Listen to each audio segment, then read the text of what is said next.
because you know, I started off, I've coached high school, AAU, Division I, professional. I've been in a situation where I've been trying to help guys get jobs, and I've been in a situation where I was able to hand out jobs. So I kind of see it all, so at the end, any questions you have, I'm willing to try to help. You know, I just got 3 things to talk to you about, and I'll probably talk too long and you'll get bored. I understand, I've been in this situation, sitting in your chair. You don't want to listen to someone up here talking to you, you just want to go hoop. I'm old, I'm fat, I'm bald, and I probably ain't got shit that you can learn from, in your opinion. But my thing is, you just respect the fact that you have this window of opportunity to play basketball. You know, probably the best players I've ever coached, they never really made it to the next level because they was focused on the wrong things. And that was a few years back, and you guys got even more distractions with social media and all the attention and the false hype that you guys get. As players, you walk around like you're something special. I understand that. I feel that way too. I'd appreciate that. I'd probably take advantage of it. But oftentimes when guys do that, they get twisted in the wrong direction. You know, I'll say this. You know, you only get to play ball for a few years, and really you guys have beaten the odds already because most guys are done in high school, certainly after college they're done, and you're still getting to play. If you can steer clear of the women and the drinking and the smoking and the partying, it really helps, man. It really helps because all that stuff deters you. Where you're trying to get, you need to have your mind right 365 days a year. You know, every day, all day, every day. People tweet about it, they Facebook about it, they talk about it. I'm in the gym, I'm grinding, I'm doing this, I'm doing that. I can probably count on my hands and toes in the last 15 years how many guys I've ever worked with that really were about that on a daily basis. But those are the ones that make it, man. That's like I said, I'm old, fat, and bald, and never been good looking. But last night I went out and got it in. My point is, the drinks, the bars, the smoking, the chicks, those don't go away. You can be 50 years old. My grandma died this past winter. She was 83 years old. I lived 2 husbands and was still going out on dates until the last month she lived. My point in saying that is, that stuff does not go away. You can be 60 years old and go out and go get you a Henny in the Miller Lite. So respect that opportunity, respect the fact that you do have this window still, and you have that chance to go make some money. Some of you probably already made some money. And the more money you make, the more money you get in your pocket, the more you think you can relax and get away with it.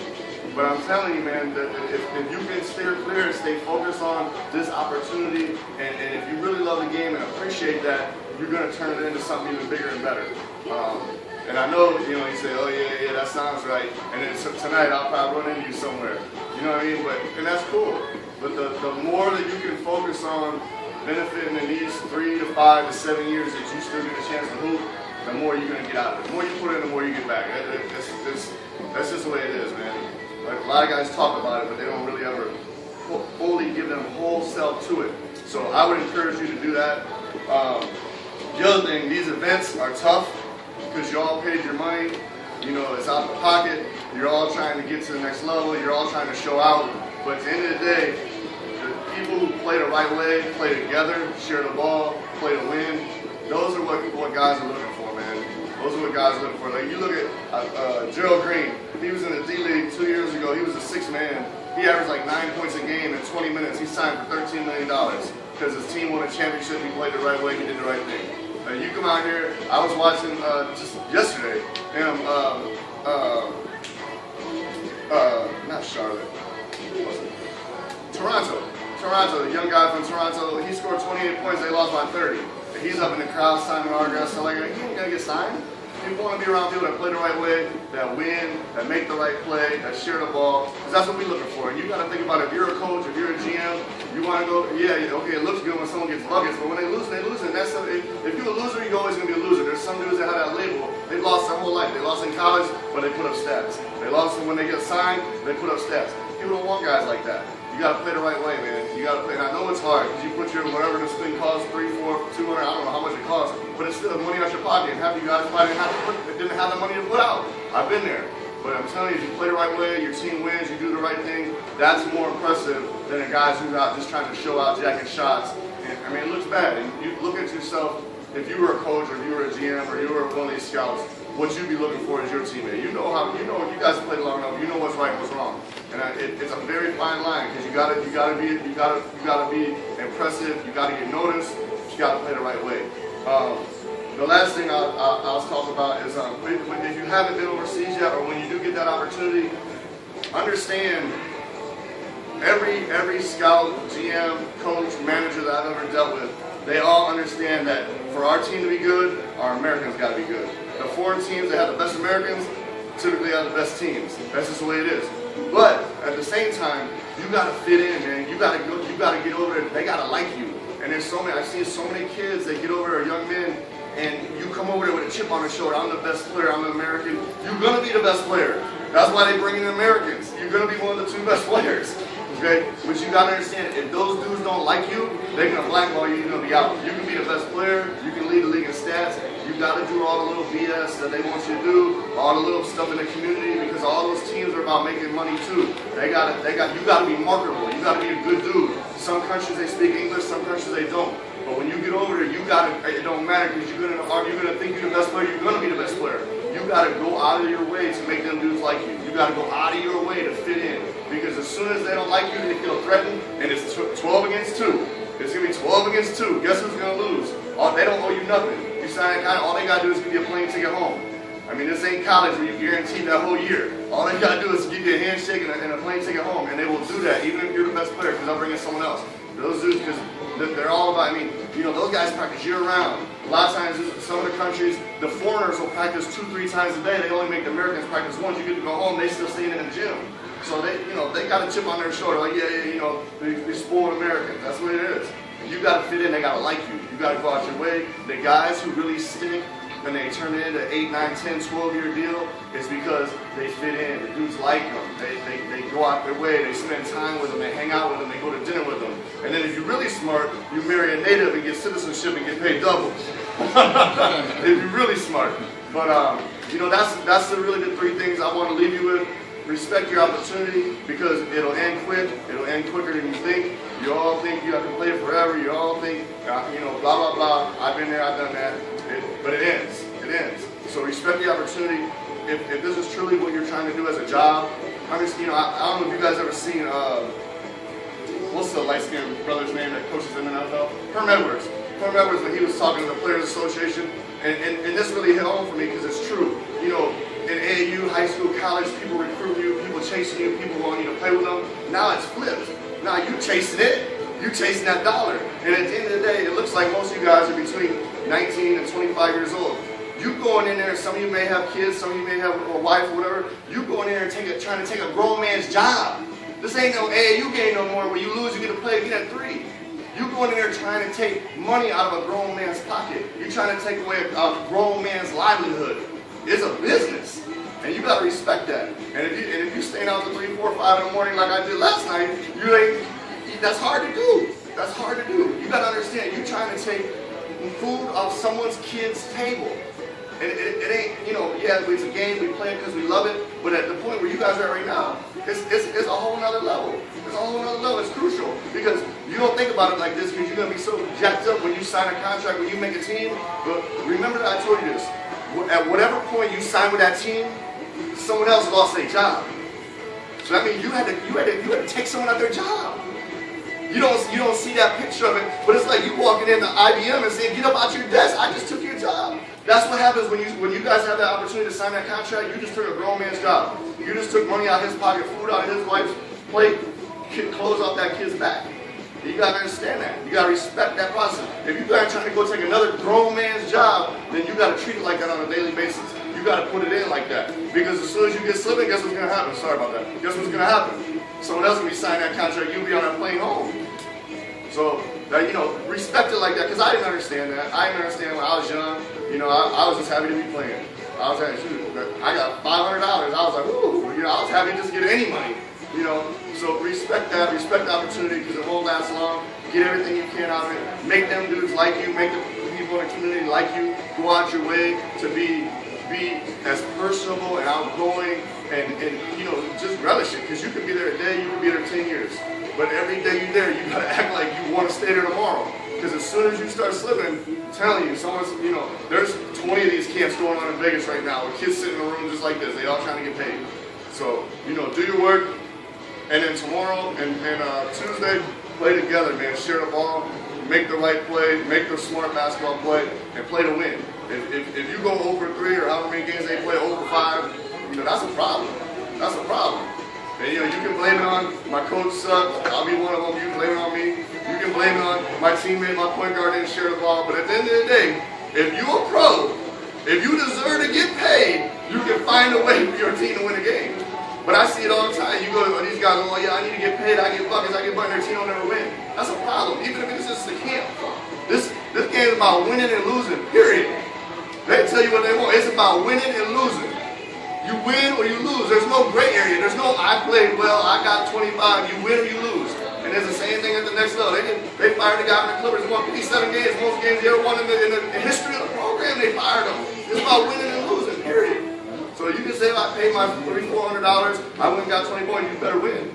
Tell me that you better win. And if you're on my team and we lose, you can blame it on me. But you better win if you want to get that contract. It's important. It's more important than you think. And again, like I said, put yourself in the other guy's shoes. You sitting over there with a clipboard, looking like you don't know nothing, and you got to decide, am I going to bring him to my team? You ain't going to, because he got a job too. He ain't going to his owner and his boss and be like, yo, my man got 30, but they lost by 18. You ain't going to go do that. You wouldn't do it either. It's real hard to go recommend someone that comes from a losing situation. Real hard. So you got to think that way. Every time you step on the court, you got to be trying to win. Any questions you guys got? Go ahead. Coach Blackburn touched on the X's and O's a little bit. He said point guards need to be able to run the pick and roll. Will the 2 and the 3 need to, mainly the 2 guard, need to be able to work that situation as well? In my opinion, the more versatile you are, the better. It all's going to depend on the coach and the system. But in my opinion, 1 through 3s are the same. Your one's going to make the decisions, and blah blah. But when you're getting pressured, when you have, you want your 2 and 3 to be able to handle the backcourt. Most professional teams, are going to run wing ball screens. So they got to be able to make decisions. You got to be able to come off it. You don't have to be a great ball handler if you're a wing, but you got to be able to bounce it 3 times without kicking it out of bounds. You got to be able to turn the corner, make the right play, hit the big one, whatever. But yeah, I think so. Because, in Europe, it's not it's not 90%, but in the U.S., if you're in a D League or any other league, that's all everyone does, pick and roll. Spread the floor out, put your wings in the corner, and if the point guard don't call the middle ball screen, they're going to hit the wing, they're going to go screen on the wing. So, it's really not, the NBA coaches aren't the smartest, that's all they do. Well, go ahead. You go to the... you look familiar. Yeah, I saw you in the pre-draft camp. Oh, okay. Last year. Okay. And when you go to those camps, in regards to the league rating, when you go to those pre-draft camps and those tryouts, your own personal team tryouts, what is 3 things you're looking for in your play to fit your program? Me personally, I look for guys that are tough.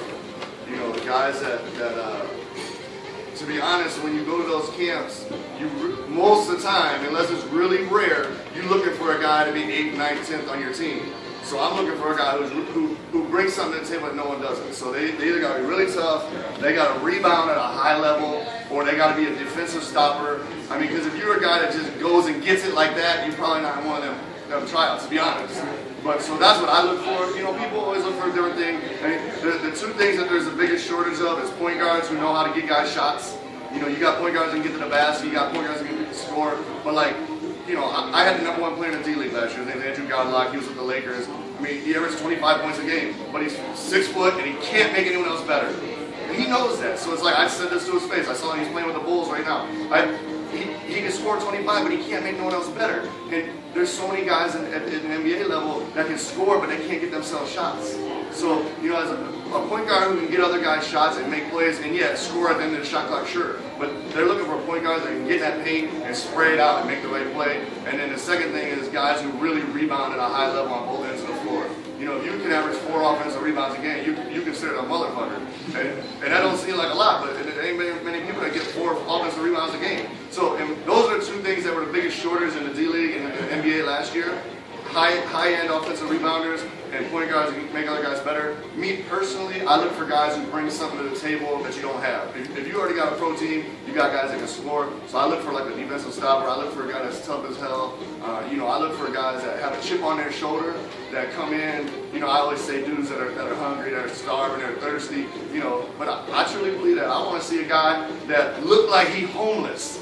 And if I don't make this roster, I'm going to be homeless. I like to see a guy that plays like that. And you don't see that very often. Because to be honest, y'all been spoiled, y'all been pampered. It's not your fault. It's our fault. It's society's fault. It's coach's fault. But very rarely do you see a guy that plays like, if I don't make it today, I'm gonna be homeless. And that's what I do for, to be honest. Go ahead. Anyone else? Anyone else? You don't want to ask me how to pick up chicks? I'm good at that. Go ahead. You touched on toughness being the main thing. How would you define toughness with like a lot of players these days beating on their chest, thinking, Yeah. Man, toughness is, first off, no matter what you think, understand you don't know shit. I'm just going to do what my coach tells me. And the guys don't want to do that no more.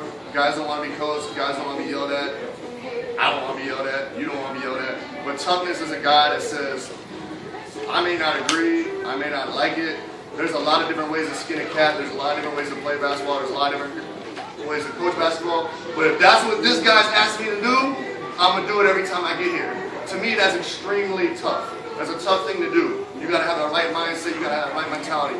When a guy's like that, if a coach, there's no better compliment in the game of basketball when someone calls you and the coach says, this guy's no maintenance. He's no maintenance. I don't got to worry about his little sensitive feelings. I don't got to worry about him getting upset. I don't got to worry about him talking back. I don't got to worry about him not liking his role. When I can tell someone that a guy is no maintenance, that's the best compliment I can give to someone. Because they just come and do their job. And that's what it is no more. You can say it's a game, it's a job now. So to me, that's tough.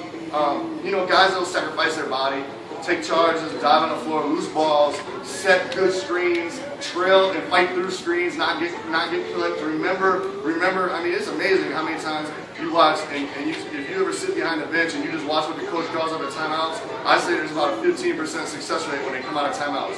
You walk 15 seconds from the timeout to the floor and everything goes wrong. So either one, you wasn't paying attention because you didn't respect the coach, or two, you weren't mentally tough enough to remember what he just asked you to do. But I say it's a 15% success rate from a timeout to what's executed out of a timeout on the floor. So that, to me, that's extremely tough. That's toughness. When I can count on, like, I ain't got to grab this guy and be like, remember, you got to go set the staggers. Remember, you got to wait on the screen. When I can just count on and be like, listen, Melvin's got this. He's going to do what I tell him. That's toughness to me. Yep. So you said for the pre-draft workouts, you were looking for toughness and hustle. If it's a one-on-one situation, a pre-draft workout, how do you show toughness and hustle? Is it like finishing every miss you have, you lose your ball handling, you go after as quick You as said when it's possible? one-on-one? It's a one-on-0 pre-draft workout. How do you show your toughness and hustle there?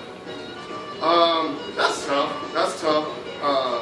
Following the minute details, whatever they tell you to do. And some coaches coach very detailed, some coaches don't. But just do what they say. Just like I talked about coming out of timeouts, it's amazing how many times I'll set up a drill and they don't do what you tell them exactly what you tell them. Not halfway, not all the way. For me personally, and this is bullshit. It's bullshit. But for me personally, when a guy grabs their knees, when a guy's like this, I'm done with him. I'm done with him. Because if you're not strong enough to play for 40 minutes or 20 minutes or 15 minutes in a drill without standing up and looking weak, if you look weak, you are weak. And that's my opinion. I might be wrong on that. I'll be the first to say I might be wrong on that. When I see a dude look weak, in my mind, my perception, and perception is reality, they look weak, they are weak. So if you can't make it through a 40-minute game or a 10-minute workout or a 30-minute workout without being on your knees and looking like you're weak, then you are weak, in my opinion. And a lot of guys don't agree with that, but that's how I feel, personally. 24 hours in a day, you can stay up to 3, 4 in the morning and not get tired. Well, you can't go through a 30-minute workout without grabbing your knees, then you're weak, in my mind. But that's hard when you're working out. That's why so many of these foreign guys get drafted in the NBA, because they go and they look great in these individual workouts, and then they get drafted and they suck. Because you're trying to prove yourself in a skill set. But anything else? You guys are tough. Appreciate it. Thank you guys. Good luck tomorrow. I'll see you tomorrow. And I'll be around the next couple days, so if you have any questions, feel free to come pull me aside or whatever. I'm really accessible. That's awesome. Thank you so much. All right, well, we're going to get started in about 20 minutes.